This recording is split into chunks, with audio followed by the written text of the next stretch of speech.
श्री स्वामी समर्थ मैत्रिणींनो, कालच्या व्हिडिओमध्ये आपण प्रिन्स कट ब्लाऊजचं कटिंग बघितलेलं आहे आणि आजच्या व्हिडिओमध्ये मी तुम्हाला पूर्ण ब्लाऊजची स्टिचिंग दाखवणार आहे.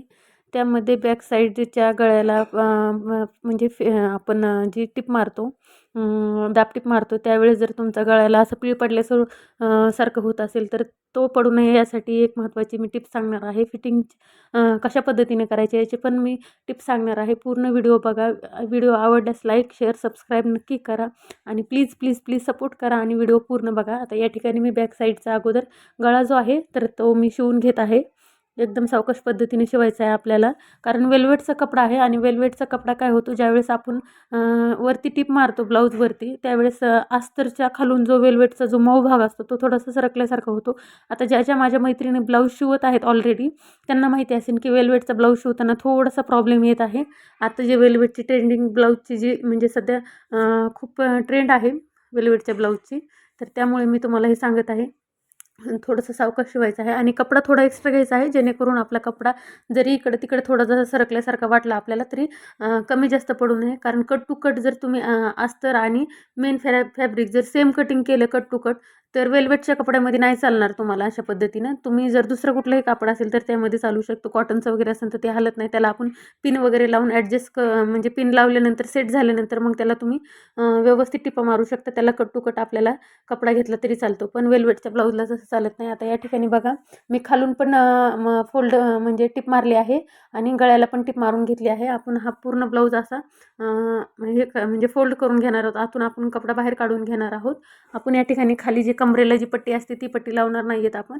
आणि या ठिकाणी बघा गळा जर तुमचा दाब टिप मारताना जर असं पीळ पडल्यासारखं होत असेल, व्यवस्थित प्लेन टिप येत नसेल तर त्यासाठी काय करायचं आहे आपल्याला 1.5 ते 2 इंच, दीड किंवा 2 इंचाच्या अंतरावरती आपल्याला असे ब्लाऊजला गळ्याला आतल्या साईडने जिथं आपण टिप मारली आहे तिथं आपल्याला असे कट देऊन घ्यायचे आहेत. असे कट दिल्यामुळं काय होतं, तुमचा कपडा व्यवस्थित फोल्ड होतो आणि टिप मारताना कुठल्याही प्रकारचा पीळ पडत नाही. एकदम सोप्या पद्धतीने तुम्हाला टिप मारायला एकदम सरळ व्यवस्थित होतो. या ठिकाणी बघू शकता. आता मी काहीही केलेलं नाही, डायरेक्ट फोल्ड केलं आहे आणि लगेच मी आता वरून टिप मारायला चालू केलेली आहे. बघू शकता तुम्ही एकदम प्लेन व्यवस्थित झालेलं आहे, कारण ते कट मारल्याच्या नंतर कपडा लूज होतो आणि आपला व्यवस्थित फोल्ड होतो. आणि जर कट नाही मारले तर तो जो खालचा जो गोल राऊंड असतो तिथं आपल्या कपड्याला थोडासा पिळा आल्यासारखं होतो.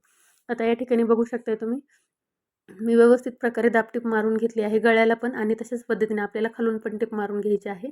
मग आपली बॅक साईडची पूर्ण जी कटिंग म्हणजे अस्तर जोडून झालेलं आहे आपल्या बॅक साईडचं. बघू शकता तुम्ही. आता या ठिकाणी आपल्याला म्हणजे अस्तर आपल्याला अस्तरवरती आता 5 नंबरची टिप मारून घ्यायची आहे आणि साईडने जे एक्स्ट्रा कपडा आहे तो आपल्याला कट करून घ्यायचा आहे यामध्ये.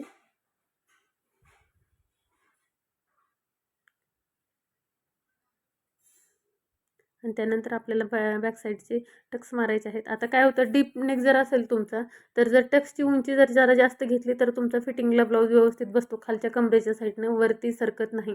आणि टक्स जर तुम्ही कमी घेतले तर तुमचा असा मागं फुगा आल्यासारखा होतो थोडासा. मागं फुगा येण्यासाठी टक्स पण तेवढेच महत्त्वाचे असते. तुमचे टक्स जर वरती असेल तर ब्लाऊज फिटिंगला व्यवस्थित बसतो. डीप नेक असेल तर त्यामुळे टक्स थोडेसे आपल्याला वरती घ्यायचे आहेत. आता या ठिकाणी बघा मी 4.5 इंचावरती खून करून घेतली होती आणि परत वरती पण मी 4.5 इंच घेतले. खालून अर्धा इंच आणि वरती 4.5 इंच असं करून मी दोन्ही साईडने टक्स मारून घेतले आहे. बघू शकता तुम्ही किती छान पद्धतीने एकदम फिनिशिंगने दिसते. आता आपल्याला समोरची साईड जी आहे समोरचे पार्ट आहेत त्याला आपल्याला मेन फॅब्रिकवरती आपल्याला असं जॉईंट करून घ्यायचं आहे. व्यवस्थित प्रकारे आपल्याला जॉईंट करून घ्यायचं आहे. फक्त टिपा मारायच्या आहेत आणि साईडचा जो एक्स्ट्रा कपडा आहे तो आपल्याला कट करून घ्यायचा आहे. अशा पद्धतीने जर तुम्ही प्रिन्स कटच्या ब्लाऊजची जर कटिंग केली, मी कटिंगचा व्हिडिओ आधीच अपलोड केला आहे. तो जर बघितला नसेल पण तो बघितला नसेल तर तो पण तुम्ही बघा. त्याची पण मी लिंक डिस्क्रिप्शन बॉक्समध्ये देत आहे. आणि काही जर माझं चुकलं असेल किंवा काही तुम्हाला समजलं नसेल, व्हिडिओ मी खूप फास्ट केला आहे कारण की खूप मोठा होता व्हिडिओ आणि स्टिचिंग मी खूप फास्ट दाखवली आहे. तुम्हाला काही समजलं नसेल तर कमेंट करून नक्की विचारा आणि पुढचा व्हिडिओ तुम्हाला कुठला बघायला आवडेल किंवा कुठल्या प्रकारच्या ब्लाऊजची कटिंग आवडेल बघायला ते पण मला कमेंट बॉक्समध्ये नक्की सांगा. आता या ठिकाणी बघा आपले म्हणजे समोरचे पार्ट जे आहेत त्याचे आपले अस्तर जोडून झाला आहे आणि एक्स्ट्राचा जो कपडा आहे मी तो कट करून घेतला. आता समोरचा भाग जो आहे तो आपण 1 इंच एक्स्ट्रा घेतला होता. कटिंगच्या व्हिडिओमध्ये मी दाखवलेला आहे. आता तो जर समजा एक्स्ट्रा का घेतला होता तर ते पण मी तुम्हाला या व्हिडिओमध्ये सांगणार आहे. तर आता इथे जॉईंट करताना बघा तुम्ही जो समोरचे जे प्रिन्स कटचे 2 भाग असतात ते जॉईंट केल्याच्या नंतर आपला जो समोरून जो बघा खालच्या साईडला इकडच्या साईडला एक्स्ट्रा 1 इंच राहिलेलं आहे. तर ते एक आपल्याला तिथं बघा आणि व्हिडिओमध्ये दिसते तुम्हाला ते आपल्याला टिप मारून आपल्याला कट करून घ्यायचं आहे. आणि खालच्या साईडने ज्यावेळेस तुम्ही पट्टी जोडता त्यावेळेस पण आपल्याला एक खूप महत्त्वाची मी टिप सांगणार आहे. तुमचा समोरचा आणि मागचा जर भाग कमी जास्त होत असेल असं जर तुम्हाला वाटते किंवा शिवण्यामध्ये तुम्हाला कन्फ्यूज जर होत असेल प्रिन्स कटच्या ब्लाऊजला अशा पद्धतीने कटिंग केल्यानंतर, तर हा व्हिडिओ पूर्ण बघा. यामध्ये मी तुमच्या सगळ्या प्रश्नांची उत्तरं देणार आहे. आणि ब्लाऊजचा फायनल लूक तर मी तुम्हाला अगोदरच दाखवलेला आहे. शेवटला पण मी तुम्हाला त्याचे फोटो शेअर करणार आहे. तर तुम्ही बघा कशा पद्धतीने आपण प्रिन्स कटचा ब्लाऊज एकदम व्यवस्थित आणि फिनिशिंगने शिवलेला आहे. आणि तो पण वेल्वेटचा. आणि लटकनची पण डिझाईन मी दाखवणार आहे कशा पद्धतीने आपण लटकन करणार आहोत ते पण. आता या ठिकाणी डबल टिप मारून घ्यायची आहे. एक्स्ट्राचा जो कपडा आहे तो आपल्याला कट करून घ्यायचा आहे. या ठिकाणी बघू शकता तुम्ही मी कट करून घेतला आहे एक्स्ट्राचे जे कापड आहे ते. आता आपल्याला हुक आणि आईपट्टी जोडून घ्यायची आहेत. दोन्ही साईडला चेक करायचे आपल्याला. आणि मग आपण हुक आणि आईपट्टी जोडून घेणार आहोत. त्यासाठी मी इथं जो आपण गळ्याचा जो मधला गळ्याचा आकार दिल्यानंतर जी पट्टी असते मी त्याचाच यूज करते. प्रत्येक ब्लाऊजला मी त्याचाच करते यूज. शक्यतो मी एक्स्ट्रा पट्ट्या काढत नाही. जो आपण गळ्याला आकार दिल्याच्या नंतर जो मधली जी पट्टी उरते आपली 2.25 किंवा 2 इंचाच्या नंतरची जी पट्टी असते त्याचाच मी सरळ रेषा म्हणजे सरळ कट करून मी त्याच पट्ट्या फोल्ड करून ही करत असते. आता या ठिकाणी बघा आपली आईपट्टी तयार हुक पट्टी तयार झालेली आहे. त्याचं पण खाली एक्स्ट्रा काय असेल ते आपल्याला कट करून घ्यायचं आहे. आता आपण आईपट्टी तयार करून घेणार आहोत. त्याच्यावरती आपल्याला लगेच फोल्ड करून अशा पद्धतीने बघू शकता तुम्ही मी कशा पद्धतीने फोल्ड केला आहे. आणि जेवढा तुमचा गळा आहे तेवढ्या पद्धतीनं तेवढा गळा ठेवून तुम्ही हुक आणि म्हणजे आईपट्टीचे जे आहेत मार्किंग करू शकता. आता या ठिकाणी ते कस्टमरला जो गळा पाहिजे होता म्हणजे 6.5चा मी तेवढा आधीच हे करून घेतला होता म्हणजे आकार देऊन घेतला होता आणि कट करून घेतला होता. आणि तरी पण मी थोडंसं आणखीन खाली वाढवला आहे. तो 6 इंचाचा होता, इथं अर्धा इंच मी थोडा वाढवला आहे. आता आपल्याला जे हुक लावण्याचे जे लूक असतात ते आपल्याला करून घ्यायचे आहे. या ठिकाणी बघू शकता झिगझॅग पद्धतीने आपल्याला करून घ्यायचं आहे एकदम व्यवस्थित.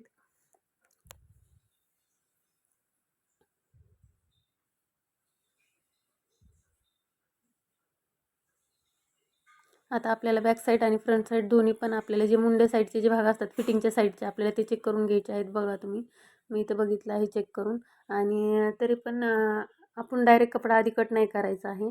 आता या ठिकाणी ज्या खालच्या जे पट्ट्या आहेत समोरच्या भागाला आपल्याला फोल्ड करण्यासाठी फिनिशिंग त्याने खूप छान वाटते.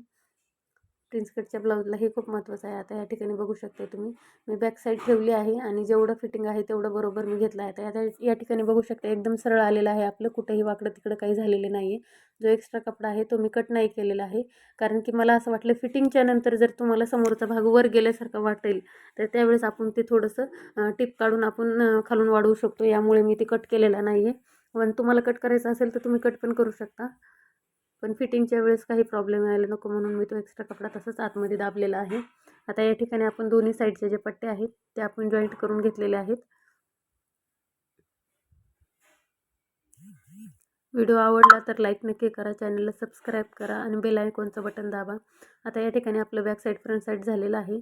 आणि बाही जी आहे ती 3/4 म्हणजे कोपऱ्यापर्यंत बाही होती. आणि तुम्हाला मी सांगितलं आहे व्हिडिओमध्ये की जर तुम्ही डायरेक्ट कपड्यावरती कटिंग करत असाल तर तुमचं 80 सेंटीमीटरमध्ये डायरेक्ट कपड्यावर कटिंग केल्यानंतर प्रिन्स कट ब्लाऊजची कटिंग केल्याच्या नंतर तुम्हाला बाहीसाठी कपडा कमी पडतो, त्याला जॉईंट मारायला लागतात. त्याच्यामुळे मी बाहीची कटिंग या व्हिडिओमध्ये दाखवली नाही आहे. मी बाही अगोदरच त्याची जॉईंट वगैरे देऊन म्हणजे हे करून घेतलेले आहे. आता या ठिकाणी बघू शकता मी गळपट्ट्या वगैरे लावून घेत आहे. आणि वेल्वेटचा ब्लाऊज असल्यामुळे मी त्याला पायपिंग केलेलं नाही आहे, कारण की वेल्वेटची पायपिंग एवढी व्यवस्थित येत नाही. आणि मग अस्तरच्या कपड्याची पायपिंग केली तर त्याची पूर्ण जो समोरचा जो लूक असतो तो जातो.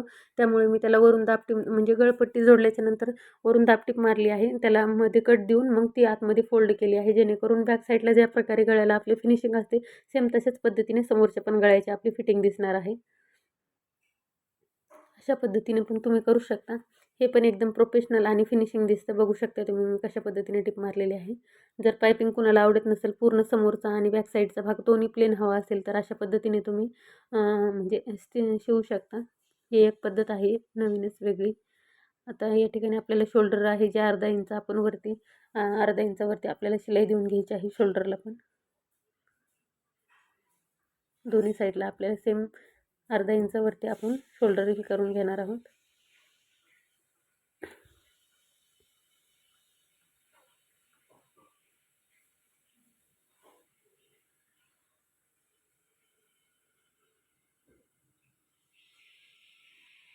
त्याच्यानंतर आता आपल्याला बाही जोडायची आहे. आता या ठिकाणी बघा शोल्डर जे आहे ते तुम्हाला किती इंचाची पट्टी पाहिजे, समजा 2 इंचाची, 2.5 इंचाची, त्यानुसार तुम्ही तिथे खूण करून तुम्ही हे करू शकता.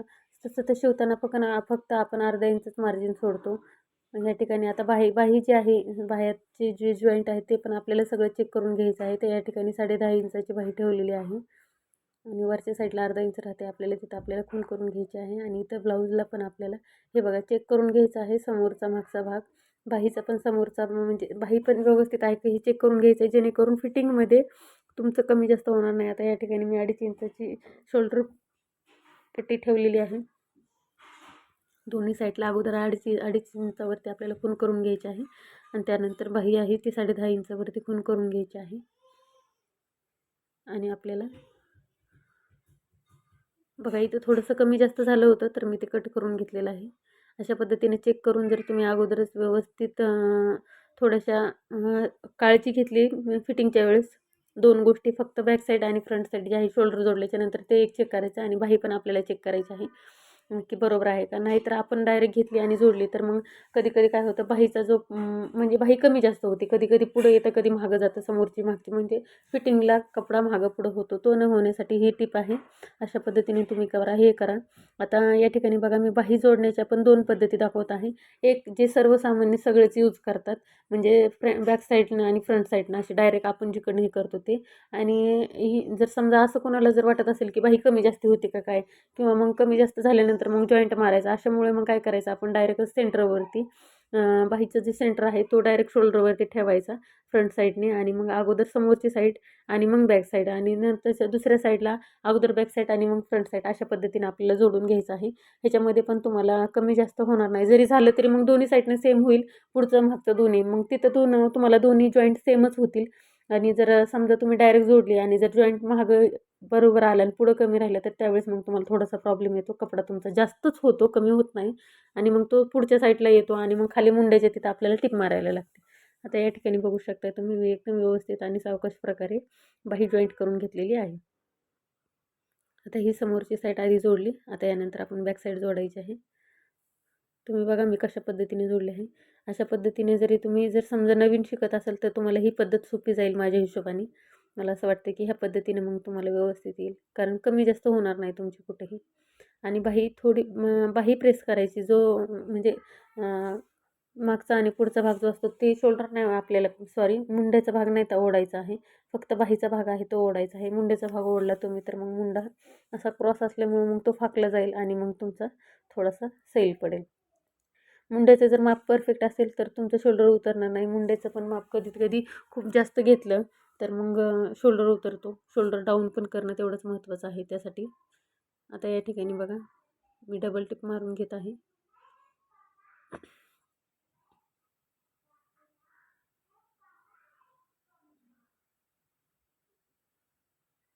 थोडंसं फास्ट दाखवत आहे कारण आता व्हिडिओ खूप मोठा झाला आहे जवळपास.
आता या ठिकाणी बघा मी सरळ बाजूने एक टिप मारून घेतली आहे आणि आता आपल्याला फिटिंग करायची आहे.